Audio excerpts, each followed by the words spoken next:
সারদা কেলেঙ্কারিতে উধাও হওয়া কোটি কোটি টাকার খোঁজে এবার সিবিআই এর নজর একটি বিয়ের রিসেপশন পার্টির দিকে।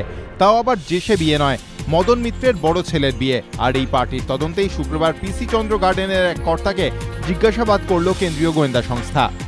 2014 9 মার্চ পিসি চন্দ্র গার্ডেনে বড় ছেলের বিয়ের রিসেপশন পার্টির আয়োজন করেছিলেন পরিবহন মন্ত্রী। এই পার্টিতে অতিথিদের তালিকা ছিল বেশ হাই প্রোফাইল। এই রিসেপশন পার্টি এবার সিবিআই এর নজরে। শুক্রবার প্রায় 1.5 ঘন্টা জিজ্ঞাসাবাদ করা হয় পিসি চন্দ্র গার্ডেনের ম্যানেজমেন্ট কর্তা আর.কে. সিধকে। সিবিআই সূত্রে খবর, গোয়েন্দাদের মূল উদ্দেশ্য এই পার্টির বিপুল খরচের পেছনে সারদার টাকা রয়েছে কিনা তা খতিয়ে দেখা। 5 জনের মৃত্যু রহস্যে নয়া তথ্য। গড়ফায় প্রেমিকা ও তার শিশুকন্যাকে খুন করে আত্মঘাতী হয়েছেন শঙ্কর কর্মকার। প্রাথমিক অনুমান পুলিশের অনুমান, গড়ফায় প্রথমে প্রেমিকার বছর 3 শিশুকন্যা ইয়াসিকে বালিশ চাপা দিয়ে শ্বাসরোধ করে খুন করে মৃত্যু নিশ্চিত করতে পেটের ডান দিকে ছুরি দিয়েও আঘাত করে সে। প্রেমিকা রোহিণীর সঙ্গে মারামারি হয় শঙ্করের, ছুরি ব্লেড নিয়েও লড়াই হয়। বৃহস্পতিবার সকালে রোহিণীকে খুন করার পর শঙ্কর আত্মঘাতী হয় বলে অনুমান তদন্তকারীদের। অন্যদিকে পুলিশ সূত্রে খবর, ময়নাতদন্তের প্রাথমিক রিপোর্ট অনুযায়ী বুধবার রাত 9:30 থেকে 10টার মধ্যে হরিনাভির ফ্ল্যাটে খুন হন পৌলমী কর্মকার ও তার বছর 12-র ছেলে অরিত্রিক। তাদের শরীরে ধারালো অস্ত্রের আঘাতের চিহ্ন মিলেছে। লকআপে বেধড়ক মারধরের জেরে মৃত্যুর অভিযোগ। প্রশ্নের মুখে মালদার হরিশ্চন্দ্রপুর থানার পুলিশ। মৃতের পরিবারের দাবি, জমি নিয়ে বিবাদের জেরে গত 6 জানুয়ারি প্রতিবেশী ইব্রাহিম শেখের সঙ্গে হাতাহাতি হয় বছর 52-র আবেদুর রহমানের।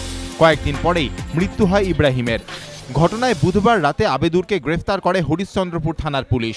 তাকে মারতে মারতে থানায় নিয়ে যাওয়া হয় এবং লকআপের মধ্যে পুলিশ মারধর করে বলে অভিযোগ পরিবারের। তাদের দাবি, অভিযোগকারীরাও থানায় নিয়ে যাওয়ার সময় আবেদুরকে মারধর করেন। বুধবার আবেদুর রহমানকে মালদা মেডিকেল কলেজ হাসপাতালে ভর্তি করা হয়। বৃহস্পতিবার রাতে সংকটজনক অবস্থায় এসএসকেএমে নিয়ে যাওয়ার পথে তার মৃত্যু হয়। পরিবারের অভিযোগ, লকআপে বেধড়ক মারধরের জেরেই মৃত্যু হয়েছে তার। হরিশ্চন্দ্রপুর থানার বিরুদ্ধে মালদার পুলিশ সুপারের কাছে লিখিত অভিযোগ দায়ের করেছে মৃতের পরিবার। রাস্কিন বন্ডের মতে, সাহিত্যিকরা কথা বলতে শুরু করলে লিখবেন কখন, আর তাই সাহিত্য সম্মেলন তিনি সাধারণত এড়িয়েই চলেন। কিন্তু কলকাতার টানে এবার শহরের সাহিত্য সম্মেলনে বন্ড। কলকাতা লিটারেরি মিট কলাম 2015-র উদ্বোধন করলেন রাজ্যপাল কিশোরীনাথ ত্রিপাঠীর সঙ্গে।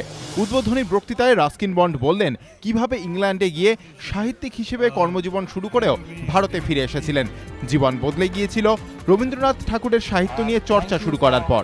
আগামী 4 দিন শহরের বিভিন্ন প্রান্তে চলবে কলকাতা লিটারেরি মিটের অনুষ্ঠান। রাস্কিন বন্ডের পাশাপাশি শহরে এই অনুষ্ঠানে যোগ দিতে দেখা যাবে জাভেদ আখতার, অমিতাভ ঘোষ, অভিজিৎ বিনায়ক বন্দ্যোপাধ্যায়ের মতো ব্যক্তিত্বকে।